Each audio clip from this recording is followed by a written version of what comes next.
তো বেগুন দিয়ে বেগুনি না খেয়ে আরও যে সবজি সহজলভ্য আছে সেটা দিয়ে খেলেই হয়, আমরা তাই খাই।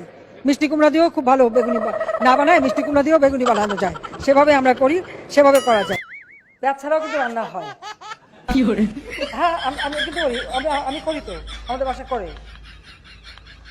আমরা কিন্তু পেঁয়াজ ছাড়াও মাংসের পরিবর্তে এখন কাঁঠাল, এবং এই এই কাঁঠালের কাবাব হয়, কাঁঠালের বার্গার হয়, কাঁঠাল নানাভাবে কিন্তু এটা বিদেশে এখন মানে ব্যবহার করতে খাচ্ছে, এবং তার দাম কিন্তু অনেক বেশি।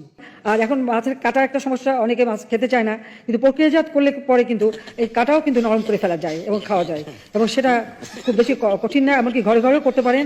আপনারা যদি প্রেশার কুকারে মাছ 1 ঘন্টা 10 মিনিট সিদ্ধ করেন, মাছের কিন্তু কাটা নরম হয়ে যায়, মাছের মতনই থাকবে কিন্তু কাটা নরম হয়ে যাবে, এবং আপনারা সেটা বাচ্চাদেরও খাওয়াতে পারবেন, এতে কোনো অসুবিধা হয় না। কাজে আমরা কিন্তু এটা করি, একটু রেসিপিও দিয়ে দিলাম সাথে, যাতে আপনাদের ঘরে কাটার সমস্যাটা না থাকে।